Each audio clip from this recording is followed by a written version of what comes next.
It's Pikachu! It's Slevin!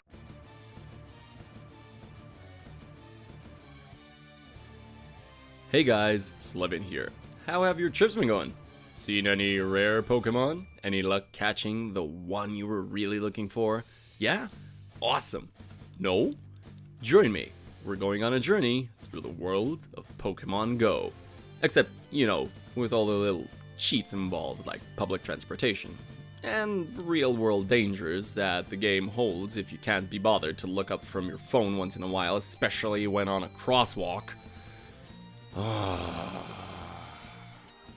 So let's start with the basics. What is Pokemon Go? Well, ever heard of Ingress? It's a pretty cool game pitting two different factions against each other in a contest to see who can hold the most territory for the longest amount of time. Except, as opposed to ordinary games, even mobile games, this one isn't based on a simple software that you just install and use. No, this one brought to the mobile platform something that we'd been waiting a very long time for. Real-world interactivity. Google talked big when it came to their Google Glass project, but never delivered. Shame. To think that Microsoft will be taking this one. Shame. Though, you know, keep that HoloLens project going, please. Just because one of you messed up doesn't mean we should be deprived of the technology. Just don't make it Xbox exclusive, alright? Pretty please. Regardless, we've had other attempts at building this type of game before. Not full virtual interactivity, but games that use your data plan, GPS, local LAN networks, and so on to put you inside the game world.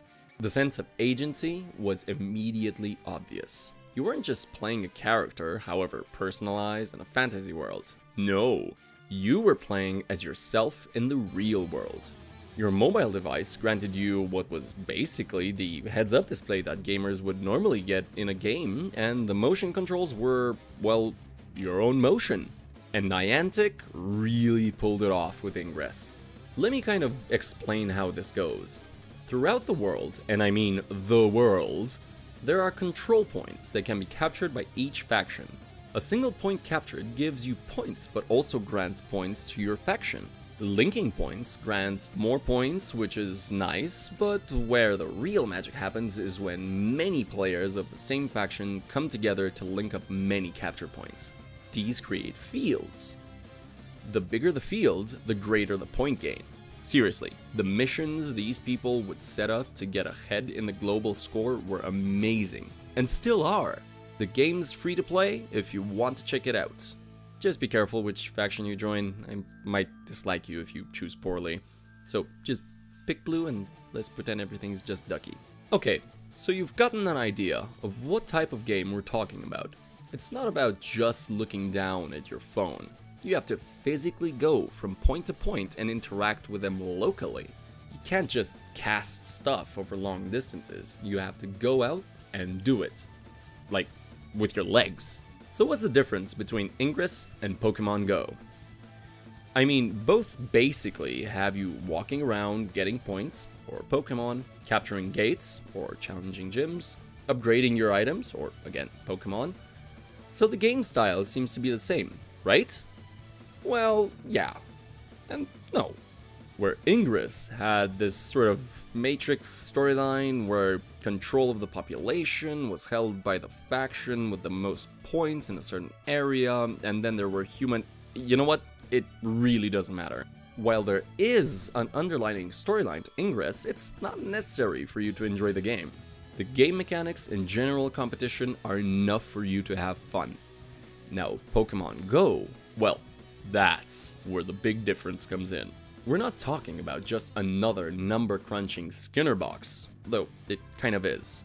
The big difference is that it's Pokemon.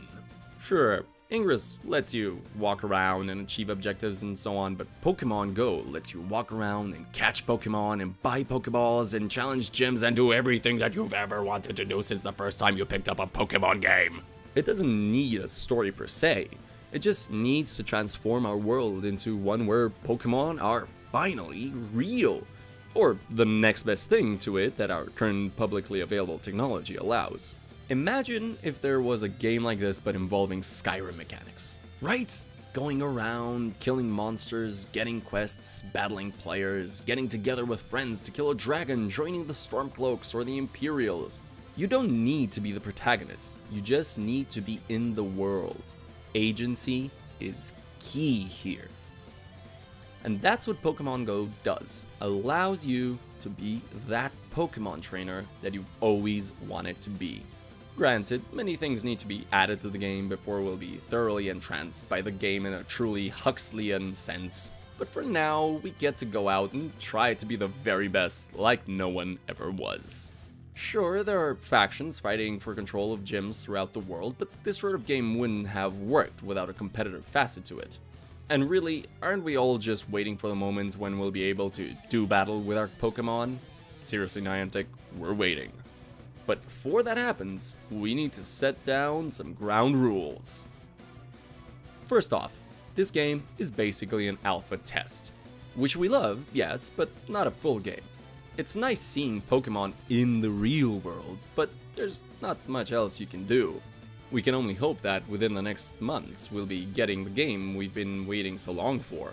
Secondly, pay attention people, this game is addictive.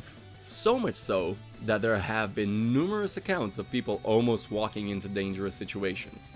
Don't believe all those clickbait articles about pedophiles luring kids, women being raped, people getting mugged, run over, or such terrible things.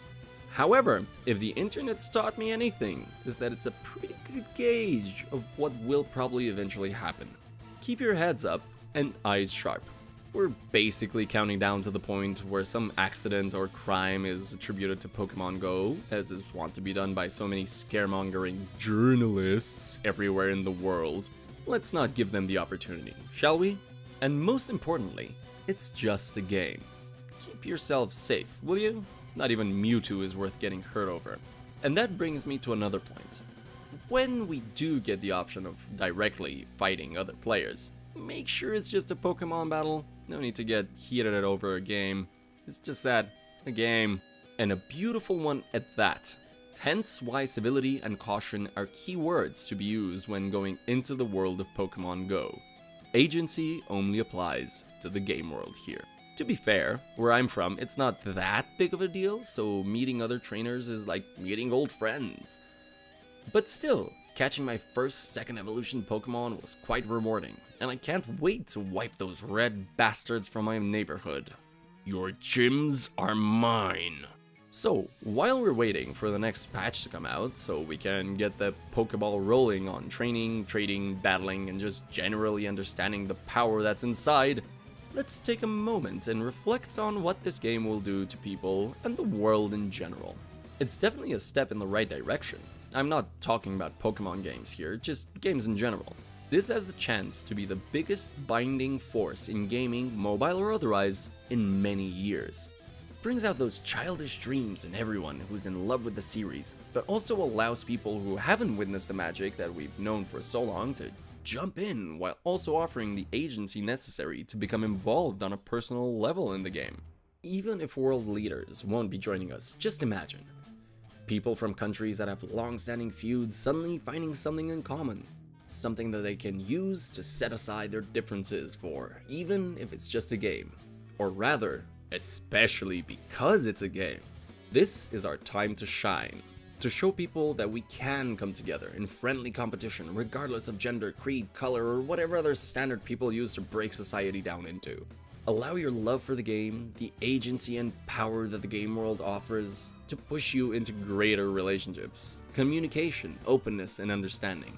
So I wish you the best of journeys and go catch 'em all. Slevin, out. Oh, short addendum. If this video gets 1,000 views, I'll sing the entire Pokemon intro song for you guys. Bye-bye!